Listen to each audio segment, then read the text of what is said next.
ఎర్రగొట్టే కారం రంగు రుచి ఆచి కారం పొడి. ఇక జనం గడ్డి పెట్టినా పులివెందుల ఎమ్మెల్యే జగన్ కు బుద్ధి రాలేదని మంత్రి కొల్లు రవీంద్ర ఎద్దేవా చేశారు. మరోసారి వైసీపీ అధికారంలోకి వచ్చే అవకాశమే లేదన్నారు.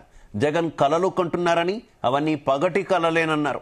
జగన్ బెదిరింపులకు పాల్పడుతున్నారని, ప్రజలు గడ్డి పెట్టినా జగన్ కు బుద్ధి మారలేదనే విషయం ఆయన మాటలతోనే స్పష్టమవుతోందన్నారు. ఈ తరహా మాటలు జగన్ తగ్గించుకోకపోతే తగిన బుద్ధి చెబుతామని మంత్రి కొల్లు రవీంద్ర హెచ్చరించారు.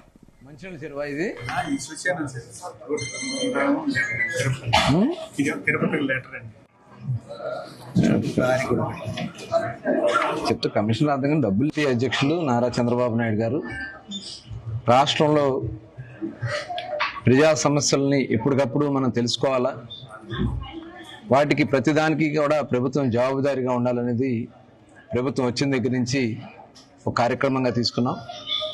అందులో భాగంగా ప్రతి వారం గ్రీవెన్స్ నిర్వహిస్తూ ప్రజల దగ్గర నుంచి అర్జీలు తీసుకుని అర్జీలు మొత్తాన్ని కూడా ఆన్లైన్లో పోర్టల్లో పెట్టి ఎప్పటికప్పుడు పరిష్కారం అయినన్ని కూడా వాళ్ళకి తెలియజేస్తాం జరుగుతుంది.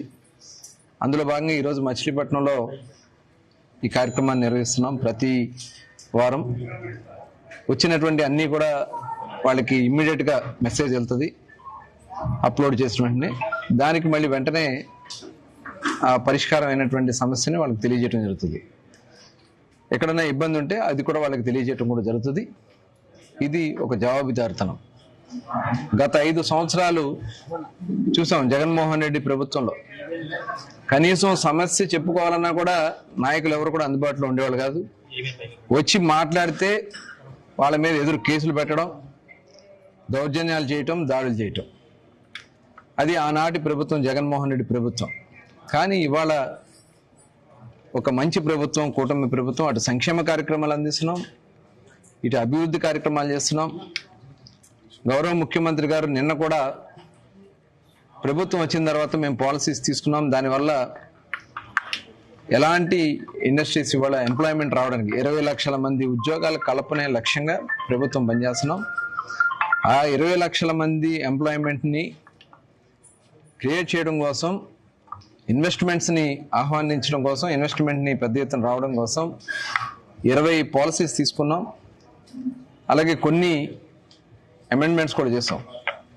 దాని ద్వారా ఇవాళ దగ్గర మొన్న విశాఖపట్నంలో సబ్మిట్ చేసి 14 లక్షల కోట్ల రూపాయలు ఇన్వెస్ట్మెంట్స్ వచ్చినాయి. అవన్నీ కూడా గ్రౌండ్ చేయడానికి జిల్లాల వారీగా నిన్న కలెక్టర్ల సమావేశంలో కలెక్టర్లందరినీ కూడా ఆదేశించడం కూడా జరిగింది.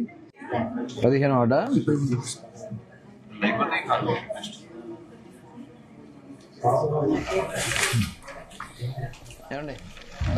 ఏంటి